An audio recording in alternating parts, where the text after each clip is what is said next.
Good afternoon, my friends.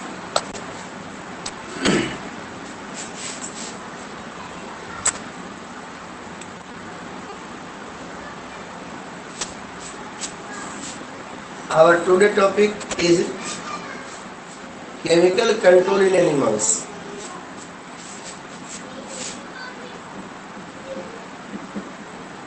Chemical control in animals.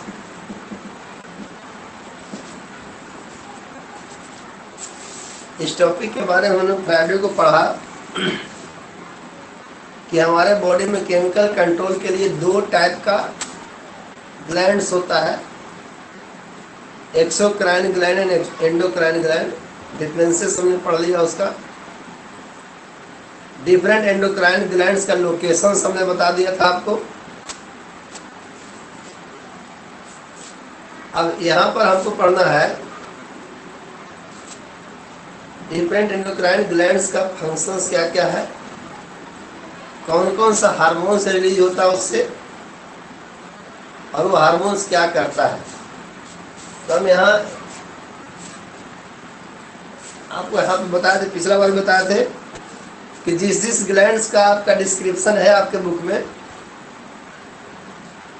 उसका थोड़ा details बताएंगे हम। जिसका डिस्क्रिप्शन नहीं है उसको केवल समझा देंगे। तो सबसे पहला ग्लैंड्स जो लोकेशन में दिया हुआ आपके बॉडी में, वो है पीनियल ग्लैंड, जो होता है हमारे दिमाग में। फर्स्ट ग्लैंड जो सबसे ऊपर टॉप पोजीशन पर है। तो पीनियल ग्लैंड से जो हार्मोन निकलता है उसको मेलाटोनिन कहते हैं। और यह ऐसा ग्लैंड है जो आपके बॉडी में बायोलॉजिकल क्लॉक का कार्य करता है।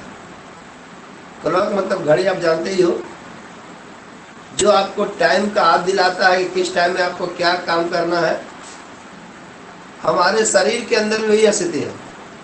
बायोलॉजिकल क्लॉक यानी आपने जो रूटीन बना करके रखा है, जैसे सोने का, जागने का, खाने का, पढ़ने का, जो भी रूटीन बना करके आपने रखा है, सत्यम डोंट डिस्टर्ब, लेकिन तुम्हारा ऐसा कर चुके हो।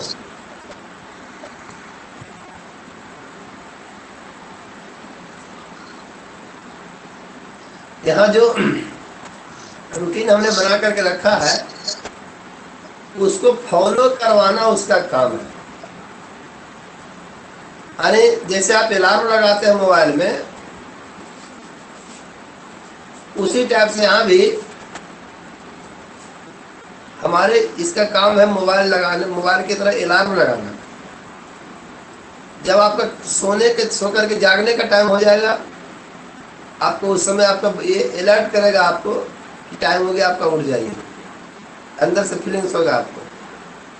सोने का टाइम हो तो स्वाभाविक रूप से आपको झुकनी भरने लगेगा, आलस आने लगेगा, और सोने का टाइम हो गया।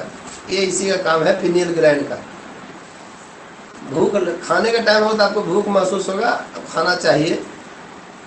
This all are called biological clock. ये पीनियल ग्लैंड इसको कंट्रोल करता है। पीनियल के बाद दूसरा ग्लैंड आता है ब्रेन में ही, उसका नाम है pituitary gland.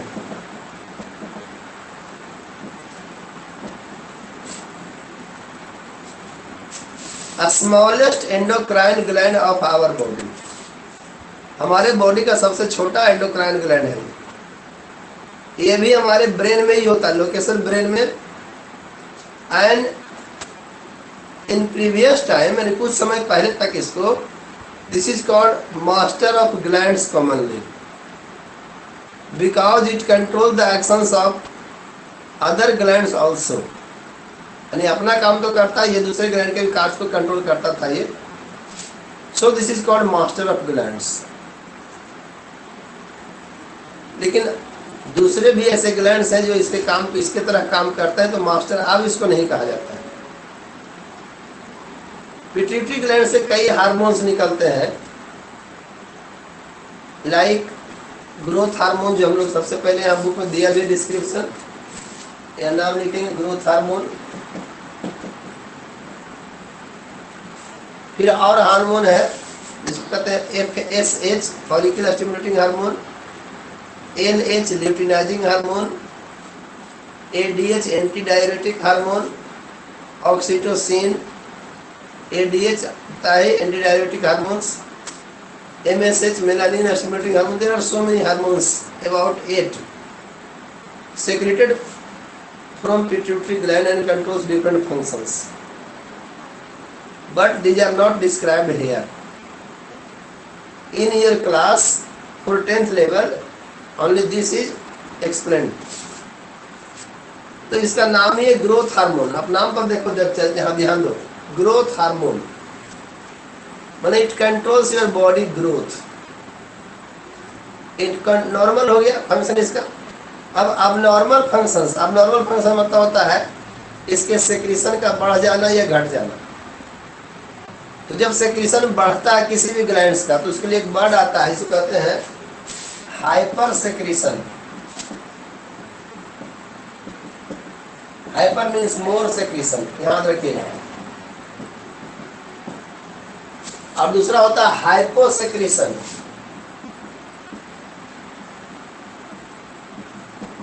Means less secretion.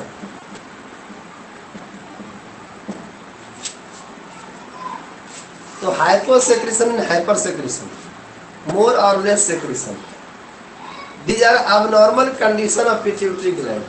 abnormal condition. तो सबसे पहले हाइपर कंडीशन। अब हाइपर में देखो, हमारा जो ग्रोइंग एज होता है वो होता है 18 ईयर्स, यानी 18 ईयर्स तक हमारा बॉडी ग्रो करते रहता है। After 18 years there is no growing in our body. हमारे बॉडी में ग्रोइंग रुक जाता है। तो आप देखो, अगर ग्रोइंग एज के दौरान मीन्स इन चाइल्डहुड स्टेज, जब बचपन में ये हार्मोन ज्यादा निकला, इन चाइल्डहुड स्टेज जब ये हार्मोन ज्यादा निकला तो हमारा बॉडी का साइज बहुत ज्यादा लंबा चौड़ा हो जाएगा। This is called gigantism. And the size of body becomes like a giant. Giant means राक्षस। यानी काफी लंबा चौड़ा शरीर हो जाएगा। जब बचपन में ये हार्मोन ज्यादा निकलेगा तो अब जब ये हार्मोन बचपन में ही कम निकले, इन चाइल्डहुड,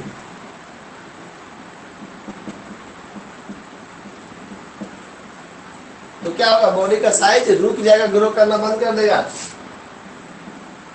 तो कहलाएगा ड्वार्फिज्म।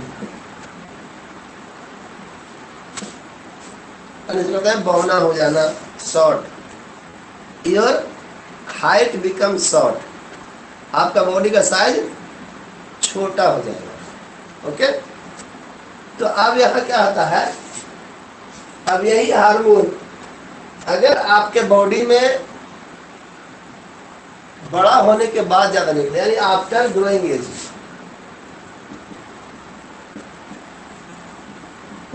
आफ्टर ग्रोइंग एज जब ज्यादा निकलेगा तो क्या होगा, ये लंबाई आपकी नहीं बढ़ेगी, शरीर चौड़ा हो जाएगा। This is called acromegaly. These are the abnormal conditions of growth hormone। Normally निकलता रहेगा जितना चाहिए, तो बॉडी ग्रो करता रहेगा normally.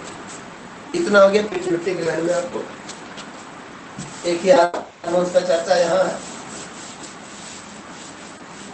Then second hormone, second gland is thyroid.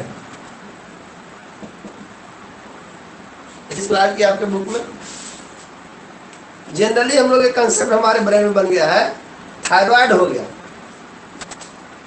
Thyroid हो नहीं जाता, थायराइड तो है आपके बॉडी में, बोल चाल में कहते हैं थायराइड हो गया। बीमारी का नाम दूसरा बताते हैं आगे। थायराइड हो गया मतलब एक बीमारी होता है जो थायराइड ग्लैंड यहाँ होता है गले में, and this is the largest endocrine gland of our body. ये हमारा लार्जेस्ट एंडोक्राइन ग्लैंड है, इसको याद रखिएगा, लार्जेस्ट।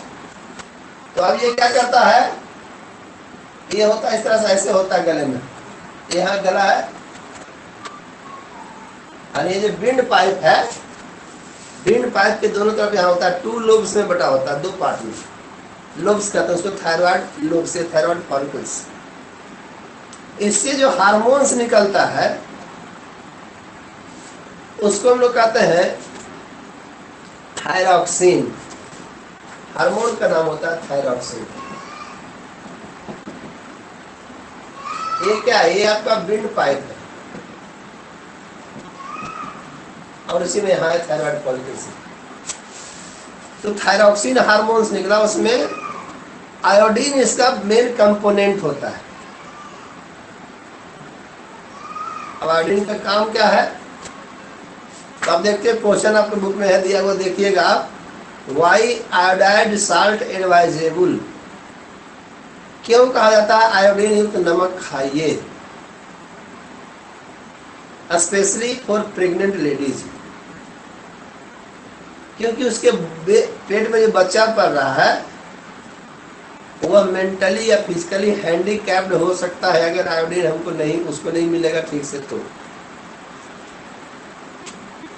तो इसका काम क्या है थायरॉक्सिन का, तो थायरॉक्सिन का मेन रूप से एक काम होता है मेटाबॉलिज्म को कंट्रोल करना,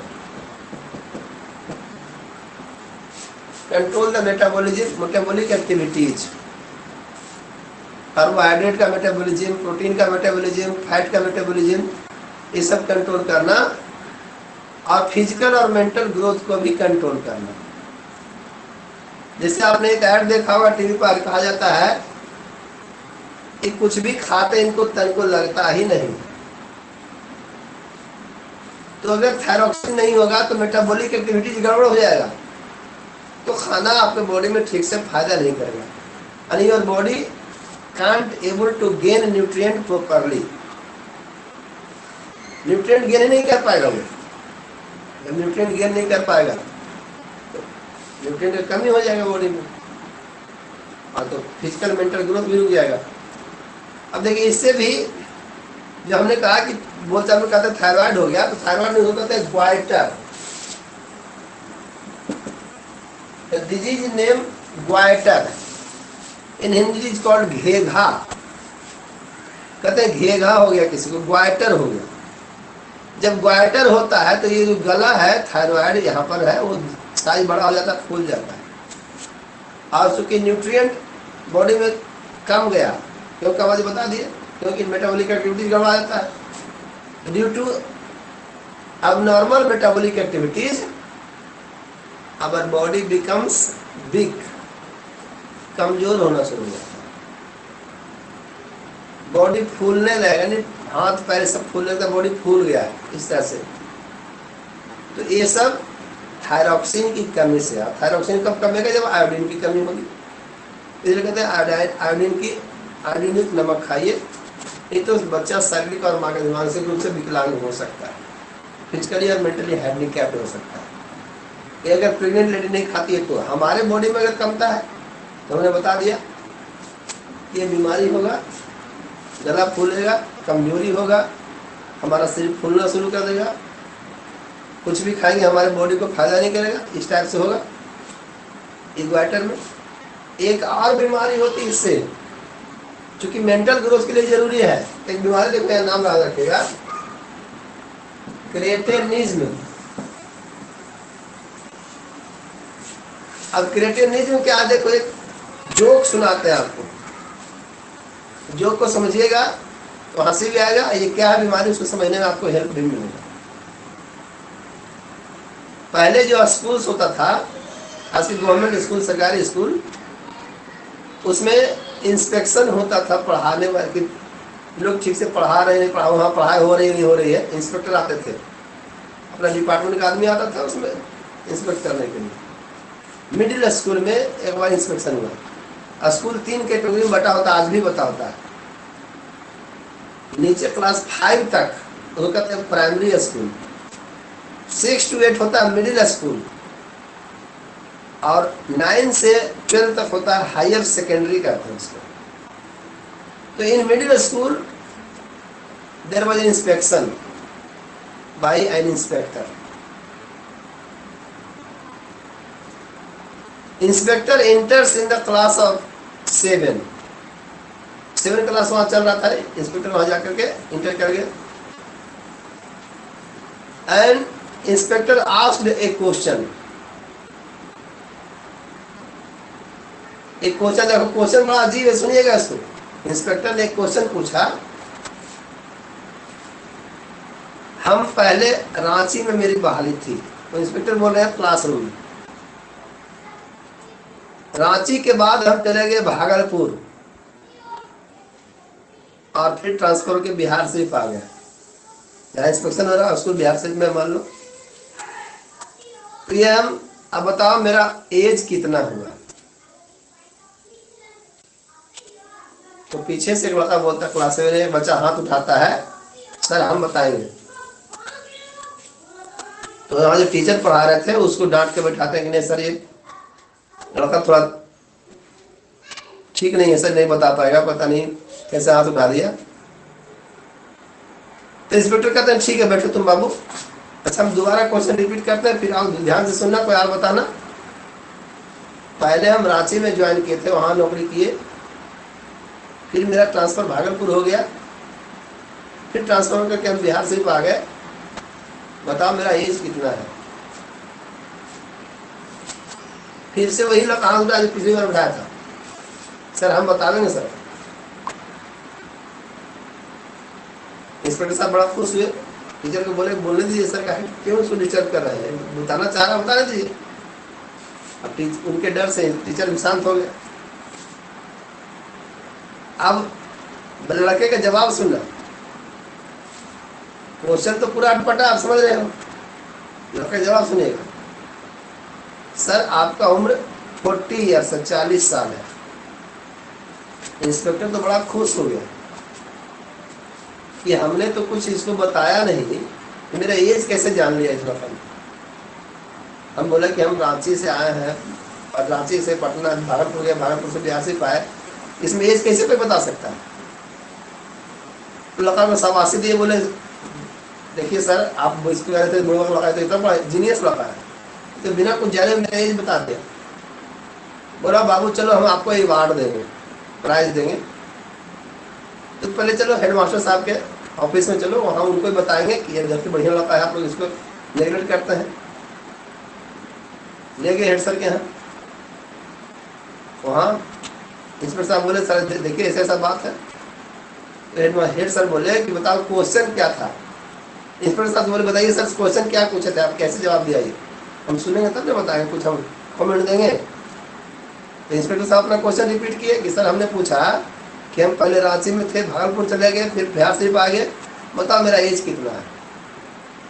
हेडमास्टर साहब को भी हंसी आ गई क्वेश्चन सुन करके। बोले इसमें सर इस अजीब टाइप का क्वेश्चन है, इसमें जवाब कैसे मिल गया आपको। तो इंस्पेक्टर साहब बोले ये ताजुब है सर कि बच्चा बता दिया आंसर, सही आंसर बता दिया। तो हेडमास्टर साहब ने बोले कि बाबू तुमको हम प्राइज तो देंगे ही, तुमने अच्छा आंसर दिया। अच्छा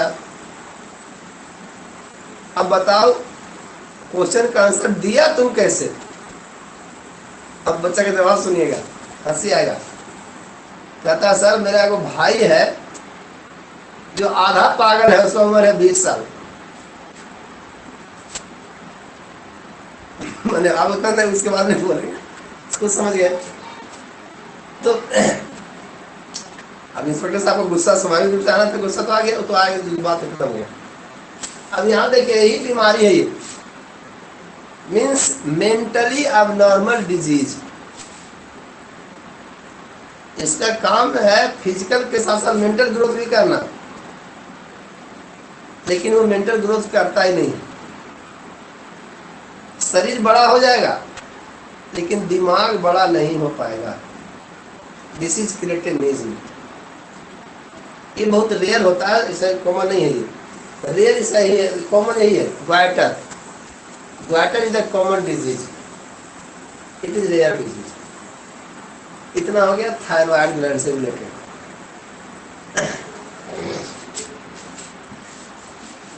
नेक्स्ट, अब इसी में एक वर्ड जोड़ते हैं, थायराइड से हो जाता है पाराथायराइड। पाराथायराइड ये आपको यहाँ बुक में डिस्क्राइब किया हुआ नहीं है। यहीं पर जैसे ये ग्लैंड हुआ, ये यहीं पर छोटा छोटा ये दोनों साइड में जो होता है पाराथायराइड, ये एसोसिएटेड विद थायराइड ग्लैंड, ये जुड़ा हुआ होता है उससे। तो अब इसमें क्या है देखिए, इससे जो हार्मोन निकलता है उस हार्मोन का भी नाम है पीटीएच, शॉर्ट फॉर्म हुआ पीटीएच, पाराथायराइड हार्मोन, उसका नाम ही है। पाराथायराइड ग्लैंड का भी नाम है, पाराथायराइड हार्मोन का भी नाम है पीटीएच हार्मोन। पीटीएच हार्मोन क्या करता है, तो थायराइड के साथ मिल करके, अकेले नहीं, थायराइड के साथ मिल करके it maintain the balance of calcium in our body which helps in growth of bones. Calcium के अमाउंट को कंट्रोल करता है जो हमारे बोन के लिए जरूरी है। अगर ये बढ़ जाएगा या घट जाएगा, दोनों कंडीशन बोन के लिए खराब होता है।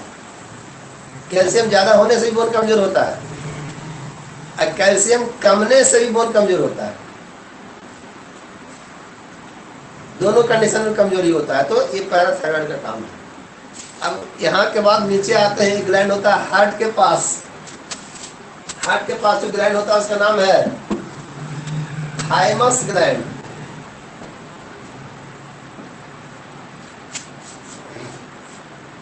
इसका भी डिस्क्रिप्शन नहीं है। And thymus present near heart and secrets A hormone called thymosin.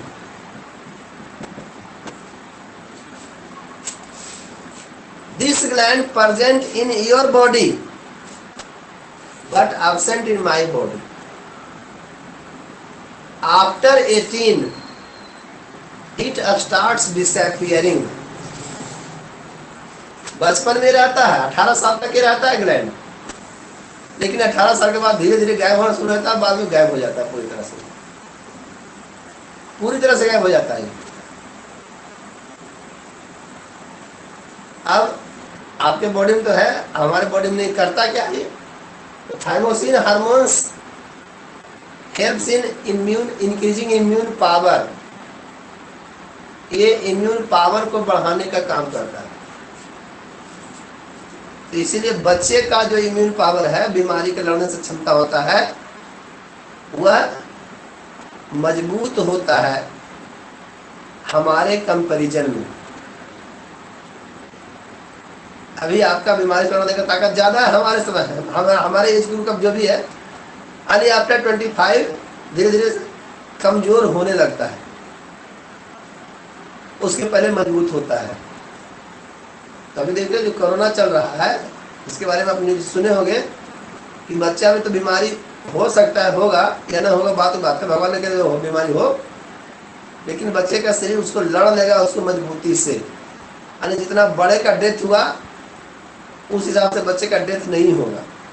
भगवान ने कह रहा ऐसा कभी हो, लेकिन जो कहा जा रहा है, सुनने टीवी में न्यूज आ रहा है कि immune power of children is more powerful than adult person because the presence of thymus gland, thymosin। ये हुआ हार्ट के पास।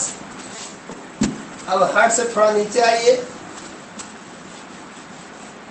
इन our food pipe there is a gland associated with food pipe called pancreas। Pancreas is commonly called unique gland, unique, why? Because it perform dual functions, ये dual functions perform करता है। and what are dual functions?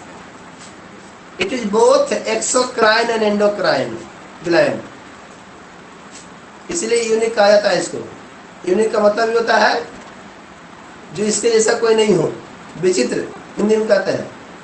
तो ये unique है क्योंकि ऐसा कोई और है ही नहीं। ये सिर्फ अकेला ऐसा है जो ड्यूअल फंक्शंस परफॉर्म करता है, एक्सोक्राइन का भी एंडोक्राइन का भी। इसका कुछ पार्ट एक्सोक्राइन होता है, कुछ पार्ट एंडोक्राइन होता है। इसमें इसके अंदर एक स्ट्रक्चर होता है आइसलेट ऑफ लंगरहैंस। ये नाम नहीं याद रखना है लेकिन लिख देते हैं। हाँ, islet of Langerhans. Langerhans is the name of scientist. उन्होंने डिस्कवर किया था। तो ये है एक्सोक्राइन पार्ट है। ये जो है लंगरहैंस एक्सोक्राइन पार्ट होता है, actually endocrine. This is endocrine part, endocrine part. और इसमें होता है एसिनर सेल्स जो होता है एक्सोक्राइन पार्ट।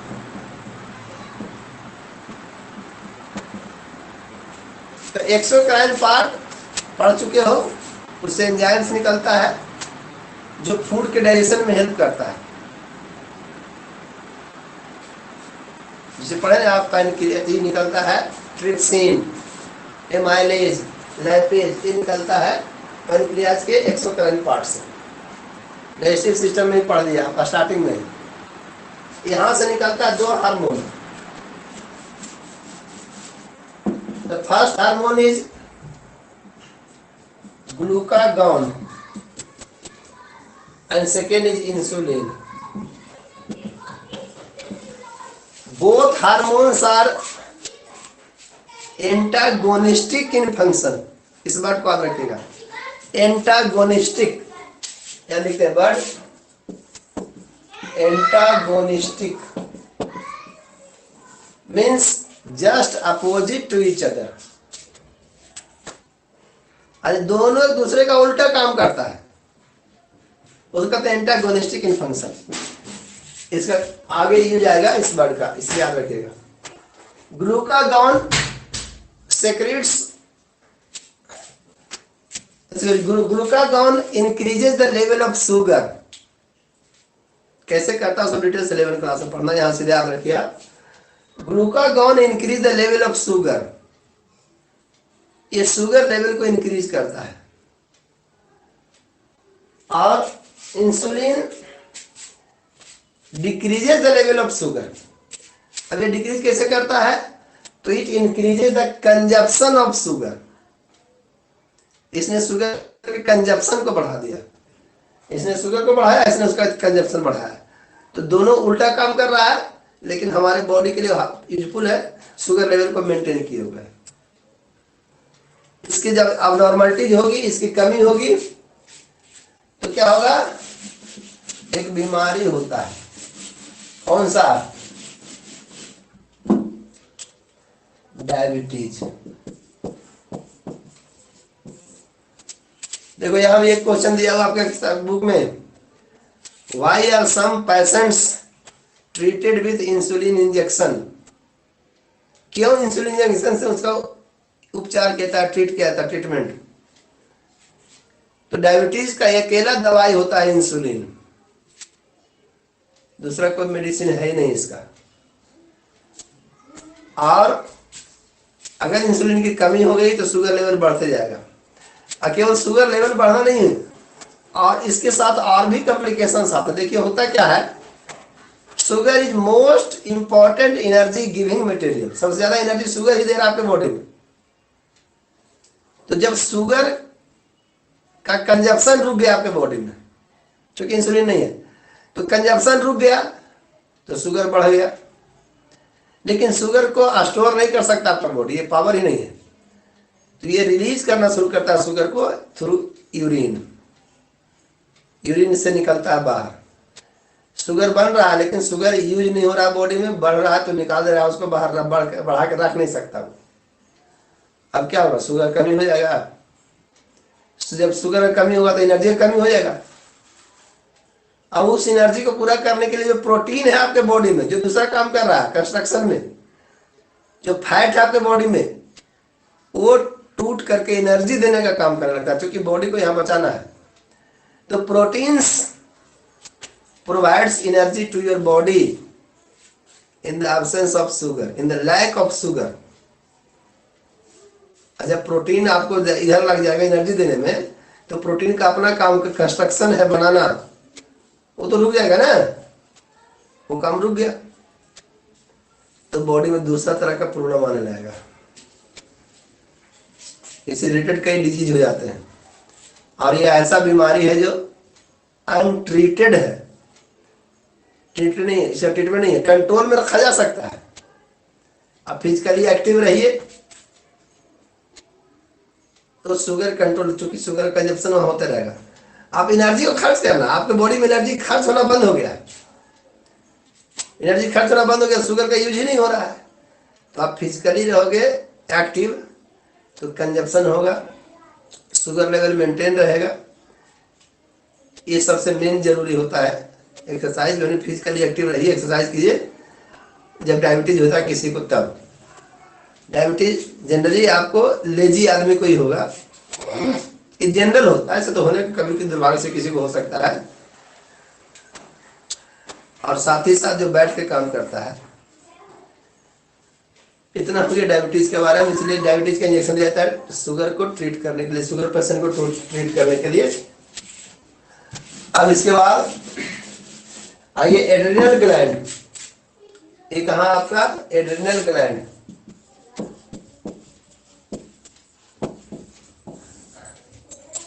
आपके किडनी के निकट है, कि दोनों किडनी है, किडनी के थोड़ा ऊपर छोटा छोटा साइज होता है एड्रिनल ग्लैंड।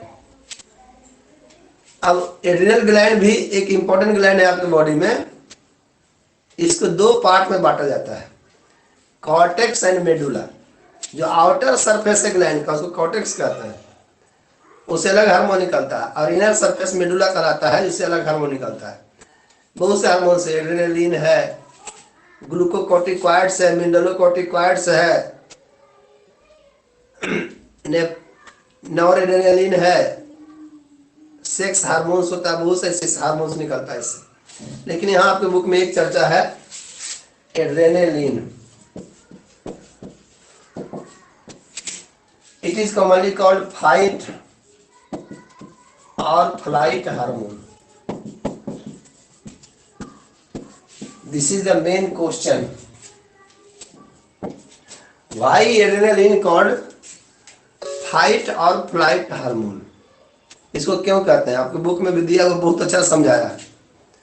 जिस पेज में हेडिंग है केमिकल कंट्रोल एंड कोऑर्डिनेशन, उसी पेज में हेडिंग वाला नीचे में उसमें देखोगे, लगता है हमको याद नहीं ठीक से, सेकेंड लास्ट पैराग्राफ है, एड्रेनालिन का फंक्शन उसने समझाया है ठीक से।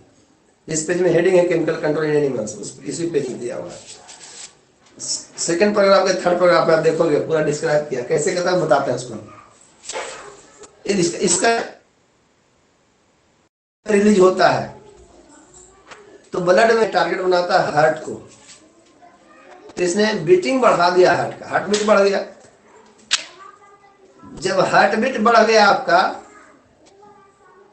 तो ब्रीदिंग रेट भी फास्ट हो जाता है, ब्रीदिंग भी बढ़ जाता है उसके साथ, कि both are related to each other. तो हार्ट बीट बढ़ा, ब्रीदिंग रेट बढ़ गया, ब्रीदिंग रेट बढ़ गया तो ऑक्सीजन का आप ज्यादा गेन करने लगे, ऑक्सीजन ज्यादा आने लगा बॉडी में, और ज्यादा ऑक्सीजन आएगा तो एनर्जी ज्यादा बनेगा। This is the way to increase the energy. क्यों? फाइट और फ्लाइट क्या नाम है, लड़ो या भागो। इसका जरूरत कब होता है लड़ने भागने का? Whenever you face the problems, जब आपका बॉडी प्रॉब्लम फेस कर रहा है, तो प्रॉब्लम फेस करने से या तो लड़िए उससे भागिए, वही तो काम ही है, लड़ना या भागना। तो दोनों काम के लिए एनर्जी चाहिए, लड़ने के लिए भी एनर्जी चाहिए, भागने के लिए भी एनर्जी चाहिए। Both conditions needs more energy. यही मोर एनर्जी दिया हार्ट बीट को बढ़ा करके। ओके, इस तरह से अब एक और काम करता है, एनर्जी के डायरेक्शन को भी डाइवर्ट करता है। जो एनर्जी, जैसे मान लो डाइजेस्टिव सिस्टम में एनर्जी लग रहा है, भोजन को पचाने में एनर्जी लग रहा है, लेकिन अभी जरूरत है क्या? लड़ना या भागना में बोन्स को एनर्जी चाहिए, मसल्स को एनर्जी चाहिए। क्योंकि लड़ने भागने का काम आपका डाइजेस्टिव सिस्टम नहीं, बोन्स और मसल्स कर रहा है। तो जो डाइजेस्टिव सिस्टम एनर्जी खर्च हो रहा है उसको डाइवर्ट कर देगा बोन्स की ओर, मसल्स की ओर। तो बोन्स और मसल्स को ज़्यादा मजबूती मिलता है, एनर्जी मिलता है, तो हम प्रॉब्लम को या तो फेस करते हैं या भागते हैं, जो भी इसलिए नाम पड़ गया फाइट और फ्लाइट हार्मोन। ये समझा इसको? It's target organ is heart and it increases the beating of heart. इतना हो गया। अब इसके बाद ग्लैंड्स है, खत्म नहीं करता इसको, 2 मिनट और आएगा। टेस्टिस, टेस्टिस होता है मेल में, ये रिप्रोडक्टिव ऑर्गन है, रिप्रोडक्टिव ऑर्गन है, इससे हार्मोन्स निकलता है, टेस्टोस्टेरोन, और ये स्पर्म प्रोडक्शन और secondary sexual character, secondary sexual characters को कंट्रोल करता है। सेकेंडरी सेक्सुअल कैरेक्टर्स जैसे आवाज का भारी होना, स्किन पर हेयर पैटर्न आना, बॉडी का ग्रोथ होना, ये सभी सेकेंडरी सेक्सुअल कैरेक्टर्स में आता है। तो ये सब सेकेंडरी सेक्सुअल कैरेक्टर्स को हेल्प करता है ये हार्मोन टेस्टोस्टेरोन।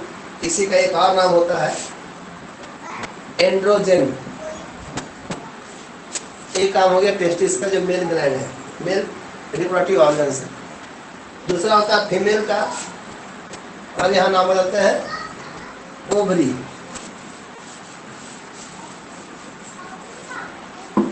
ओवरी ये होता है फीमेल में, यहाँ से निकलता है एस्ट्रोजन,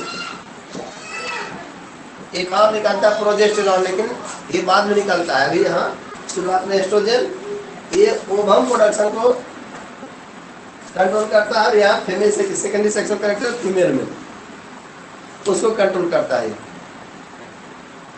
इतना हो गया आपको हार्मोन्स के बारे में।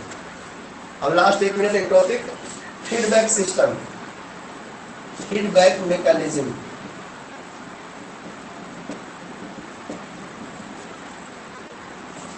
यानी बॉडी का कई हार्मोन्स जो है जो सेल्फ रेगुलेटेड होता है, और दूसरे के द्वारा इसको वो, जिसे हमने पढ़ा भी ग्लूकागॉन इंसुलिन। इंसुलिन ग्लूकागॉन को रेगुलेट करता है, ग्लूकागॉन इंसुलिन को रेगुलेट करता है। इस तरह से आपस में रेगुलेशन होता है। थायराइड पिट्यूटरी द्वारा कंट्रोल होता है, पिट्यूटरी को हाइपोथैलेमस कंट्रोल करता है। सेल्फ रेगुलेशन हो रहा है, जो हाइपोथैलेमस हार्मोन निकला पिट्यूटरी कंट्रोल किया, पिट्यूटरी ने थायराइड को कंट्रोल किया, फिर थायराइड ने अपना काम किया। इस तरह से self regulation system, each and every hormone regulated by others is called feedback mechanism. Okay, topic chemical endocrine system आपको एनिमल्स में ओवर हो गया। एक टॉपिक इस चैप्टर में बच गया, कल पढ़ेंगे हम लोग hormones of plants, phyto hormones या chemical control in plants. Over for today. Okay.